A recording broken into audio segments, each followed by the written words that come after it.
My brother framed me of SA 8 years ago, and now the truth comes out. How do I proceed? Hello Reddit, using a throwaway account. I wanted some insights and guidance on the predicament I am in and how to navigate it further. Sorry for any mistakes, I'm just trying to put this out there. A bit about myself. I, 39M, was the younger of the two siblings. I'm going to go as chronologically as possible so you have the full details available. My brother, Henry, 41M, was always the golden child in the family. Growing up he could do no wrong. Some of the more obvious display of favoritism towards him were when he got bad grades in school. My parents used to cheer him up and work with him to improve his grades, while I always got the "I'm so disappointed with this result" treatment, even though I had managed to secure a decent score. Or like for his high school graduation, he got a new car, and a big party, and for mine I got the equivalent of $500 and a pat on the back. He wasn't a bad brother, but most of the time we always did our own thing. I didn't complain much, but I felt I had to move out and explore things on my own as well. For the next few years, I went to college in a different city, and in 5 years got my MBA. I managed to land a job back in my home city. During this time, my contact with the family was minimal except for the birthdays and visiting them during the holidays. My brother was never the brightest of the bunch, since he barely managed to get through high school. He dropped out of college and my parents helped him set up a small shop dealing in hardware so he could get off his feet. I was happy for him, but I had my own life. I also had a GF Jenny, 22F back then, who I met in college and was from the same city. When we returned back home we moved in together. She was also able to find a job soon enough and we started to focus on our lives and each other. It was during the holidays of 2006 when I introduced my family to her. They were surprisingly warm and receptive towards her and also made me feel more love than I had experienced in the past 22 years of my life. I noticed my brother was looking at her during that entire gathering but thought nothing of it. Since then, he started frequenting my apartment a bit too often. We went from meeting each other once in 3 months, to almost daily very quickly. At that point I had to draw boundaries and tell him that he's welcome occasionally, but I did not like his presence in my place daily as he came during the evening when Jenny and I were both at home and tried to unwind after a hectic day from work. That erupted into a huge fight with my parents. In the end he apologized and said that he would not bother me. Then onwards he used to come only once a month on a weekend, which I was okay with, and made attempts to make small talk with Jenna, which was still fine by me as it never was anything beyond that. Things went on this way for some time and in 2009, I proposed to her and we announced our engagement to the entire family. My parents were happy for me, but my brother just shook my hand and left the small party I had organized for this occasion.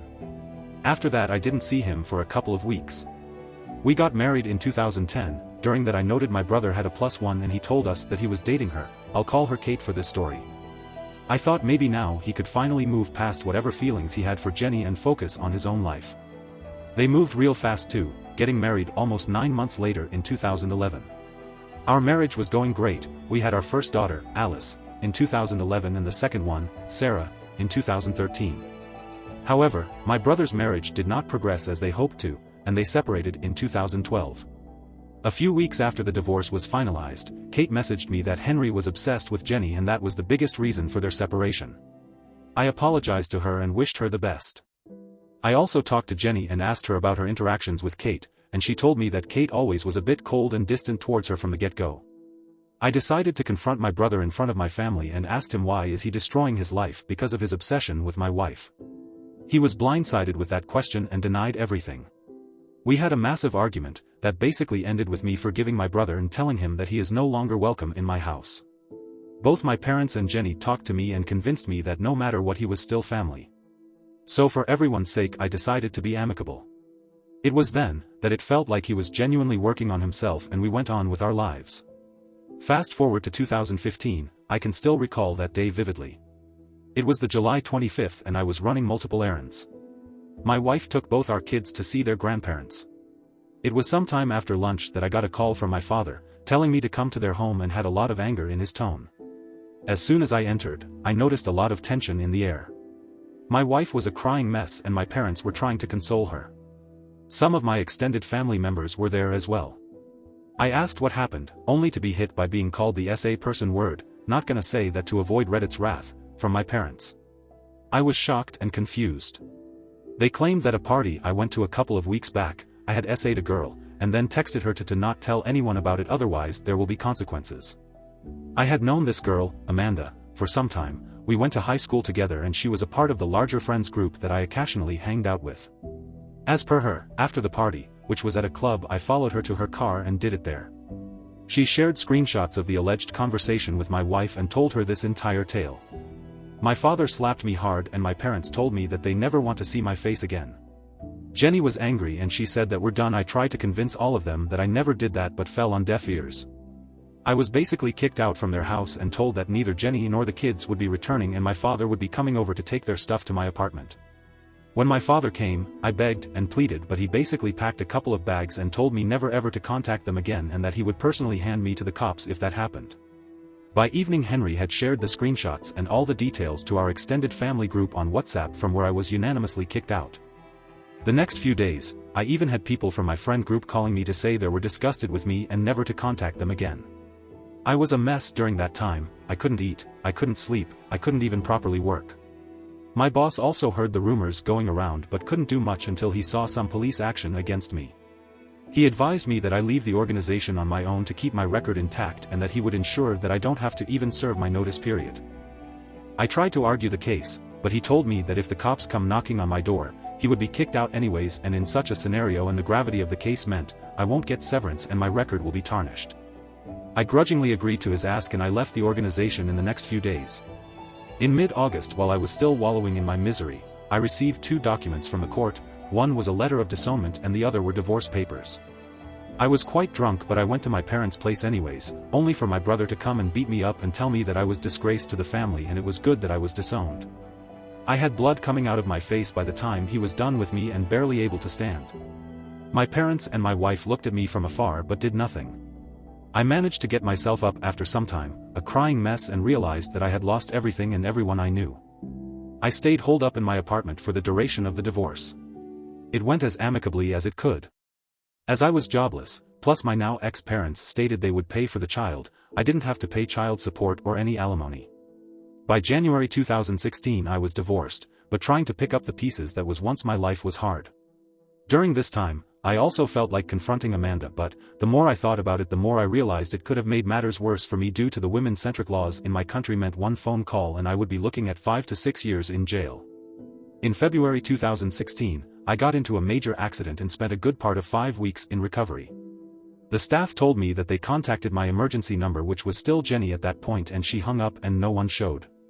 Once I recovered, I realized that I had spent through a good part of my savings and I needed to get back on my feet, if not for anything else, to have a roof over my head. However, I realized that I won't be able to do anything in the place I was at. So sold all my furniture, paid my remaining dues for the rented accommodation and decided to start from scratch in a different place. That I moved to a city 2 hours away and tried to get a job, for some time, but to no avail. I also used to drink myself silly and thoughts of offing myself were recurring.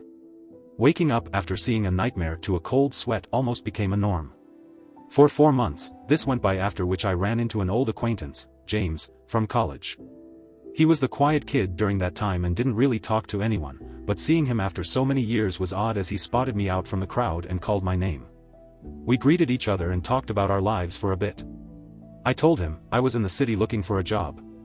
He told me he had just quit and was planning on setting up a management consulting firm of his own. He then invited me to a drink later on, where after a lot of talking about our professional lives he offered me an opportunity to work with him as he needed a couple of people who knew their stuff. At this point I thought I needed to work my ass off to get my mind off these thoughts. So I agreed, but I told him I want to meet him and his team and talk to them before we moved forward. 2 days later, he introduced me to another guy, Derek, and told me that currently it will be just the 3 of us going forward. I shook hands with Derek and told them that before they proceeded further, I had something to say. I then proceeded to spill the beans on everything that had happened to me during that time and how I was disowned and divorced because of it, with the tears coming through in between. James and Derek told me that they felt sorry for me, but also told me that if there was no criminal record on my person, then there would be no issue. I stated that police never came to my house, and they were relieved. James did mention that to be on the safer side, he's going to ask someone to run a full background check, and I understood his position and agreed. During this time I was living in a rundown place that I rented to minimize my expenses. I waited patiently for 2 weeks but was still looking for jobs in other places in case things didn't work out. 2 weeks later, James called me and we met up later that day. He stated my record is clean of any SA, and welcomed me to the team. After that I threw myself to my work and started therapy sessions. On the advice of Derek, I also joined a gym and vented a lot of my frustration on the punching bag and went from an average 70 kilograms to a buff 98 kilograms. Derek and I became gym brothers, and I basically looked at him as an older brother as he was essentially Henry's age. By end of 2018, I had a good amount of control back in my life, the consulting firm took off and the money rolled in. I rented out a nice apartment in a decent neighborhood. The Band-Aid also came off to an extent, and I realized I needed to do some necessary steps to move on. I went to a court horse and changed my last name officially on record. I adopted the last name of Derek after his and parents' go-ahead. They saw me as a nice guy and involved me in a lot of their family functions, including me being the best man for Derek's wedding, so this was a way of thanking them as well. I tried dating a bit, but it never worked out for me due to my emotional issues, till I started dating Kim, 28, in 2019. She was half Korean and half Italian. I met her at a coffee place where I picked up my coffee and on a cash and sat there. She used to work behind the counter. We saw each other only for the order, but once when Derek and I were there and he noticed that she was constantly looking at me, he told me that I should ask her out. I approached a bit hesitant and asked her out for drinks later that day. We had a nice date and she said that she hoped we can see each other again. I knew that this was gonna go in the similar way my other dates went, which was basically I told them about my past and they ran off, and I never blamed any of them. However, the second time I took Kim for lunch, I decided to tell her before she moved ahead. I wanted to let her know of my past so she could make an informed choice. It was like she was blindsided. I told her that I never had and never could think about doing that to anyone, and I am still struggling to move on from the aftermath, and that she needs to know what she's getting into before we even think of going for any further dates. A couple of days later I got a call from Kim and she told me she wants to meet up. We met at the same coffee place where she worked and she told me that she trusts me and said that wants to give it a shot. At this point I was skeptical, and even cried a bit, because I couldn't believe that I could even find a bit of normalcy restored in my life. We went out for a few dates and really enjoyed each other's company, and it felt that I was finally able to start healing. I went on my first vacation after years with her to Europe and had a great time overall. When the C virus hit in 2020, we remained in contact throughout over the phone and FaceTime. When things regained some level of normalcy in the latter half, she asked if she could move in with me and I agreed. She was let go from her coffee shop and was trying her luck with job hunting. She was an amazing cook, and that's when I suggested that maybe she can try and set up a place and get into the food business. By mid-2021, and with the financial backing of her parents, she had a cloud kitchen setup which basically delivered food to the nearby areas. Both our lives were doing great.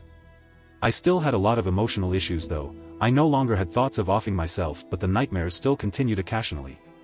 Kim announced in February 2023 that she was pregnant, and a range of mixed emotions came over me, from being overjoyed to starting all over again to crying out for the loss of what I once had. I was all over the place.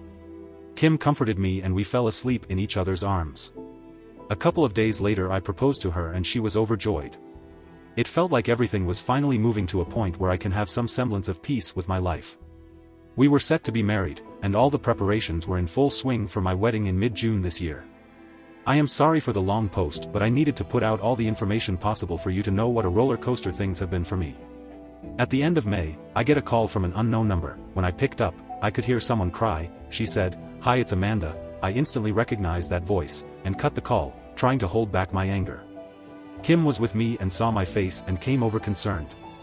I was trying to hold back my mix of tears and anger and told her who it was. When the call came in again, this time Kim picked up the phone and put it on speaker. There was a guy on the other side and he explained that he was Amanda's fiancé and she wanted to come clean over what she said back then. She got on the phone and kept apologizing over and over again and kept crying continuously.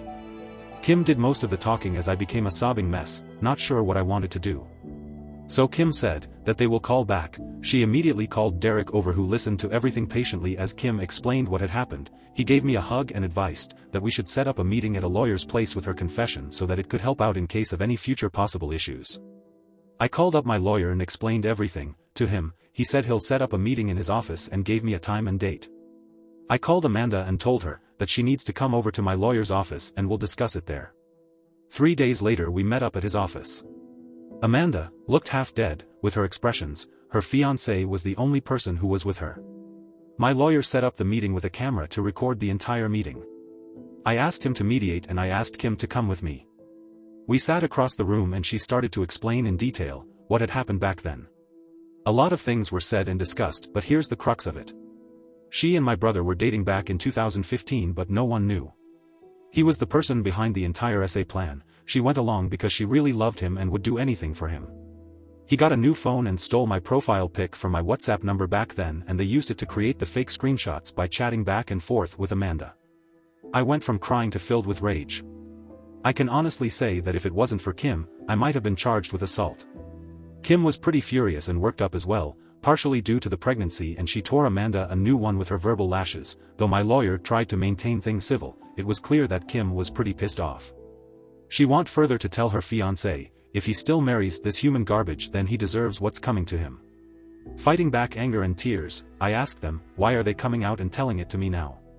Her fiancé, Mark, came forward and explained. He said that they were pretty drunk a couple of weeks back and she blurted out how she helped an ex destroy a marriage. That stuck with him, and after asking non-stop and pushing her she finally came clean to him. It was then that he pushed her to own up to her mistakes if she wants peace in her life. Apparently after she helped Henry, he started becoming cold and distant with her and eventually broke off 6 months later. At that point she felt terrible but was too scared to come clean and spent a lot of time in therapy trying to work through her issues. After everything was laid out on the table, my lawyer stepped in and said, let's take a 30-minute break and meet back again. Amanda and Mark stepped out, and our lawyer discussed that if I want he can go after her and my brother for defamation. The evidence available is more than enough for me to do what I want. I was feeling a lot of rage, but I decided I didn't want this to spoil the wedding, and whatever I wanted to do would have to wait till after everything was done. I told Amanda that I will be in contact with her, but for now I don't want her telling anyone else. I didn't want any drama from my ex-family to impact my wedding. After that meeting Kim hugged me and told that she was right in trusting her guts, and now she feels like a weight had lifted off her shoulders. I shared her sentiment. We had a small wedding with both James and Derek being the best man and a 3-week-long honeymoon covering Europe. It was an amazing time for both of us.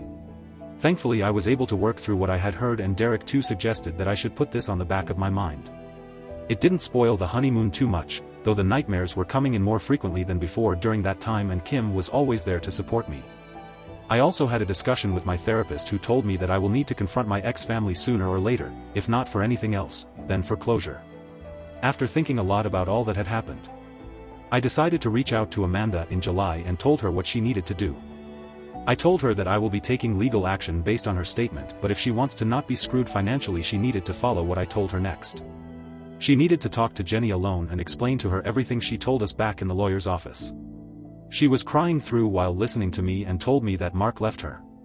I told her that I wish I could feel sorry for her but I don't, then stated that karma hits everyone hard. It hit her and now it's coming for my brother.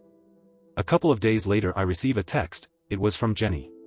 In spite of being blocked, I had been sending her birthday wishes and wishes on both our daughter's birthday as well as holiday greetings over text. This was the first message I received in 8 years. She basically asked if we could talk.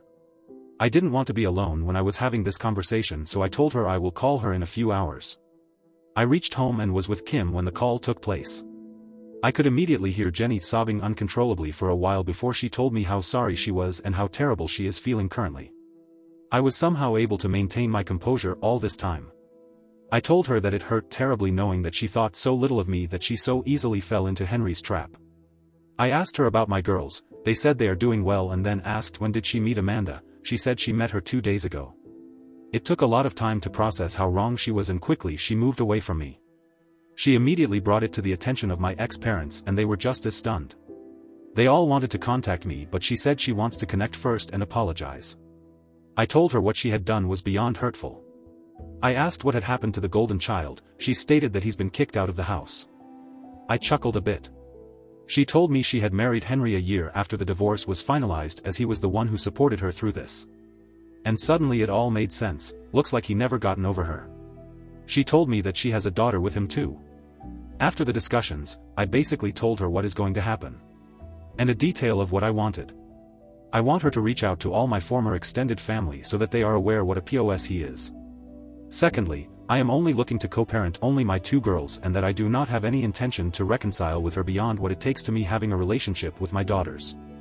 And third, I will text her the date and time when I want to meet my ex-parents, and I want to meet them in person. After that I just hugged Kim, knowing she was pregnant and her mood would have been all over the place. I kept my emotions in check, but I guess she was crying for the both of us, and we fell asleep on the bed. When I woke up next morning, my phone was shut off, and when I put it on charge, I noticed the barrage of messages that were coming through. I had over 50 missed calls and hundreds of messages. I was also added to the family group message where every single one of them were apologizing. Over the next few days, I started getting messages from some of the friends who were apologizing for what had happened and how they jumped the gun on everything. The only reply I gave was to the family group that since I was disowned almost 8 years back, I was an outsider in this group and wished to remain so. Whether I forgive them or not would happen on my terms and my timeline and not theirs. I further told them not to add me back here, and left the group. Some of the family members tried to call me out by messaging me that they were disappointed in my reaction, and I shut them down, saying they were not in a position to judge me after being so quick to assume what I did and to not contact me again unless I contact them first. A couple of weeks later I called up Jenny and told her I want her to bring my girls over the weekend so I could meet them properly. Kim, being as adamant and feisty as she is, said she wants to meet her stepdaughters as well. We argued a lot. It was mostly me telling her that since she was pregnant she needs to take care of herself, but the Asian in her was pretty adamant, so I gave in.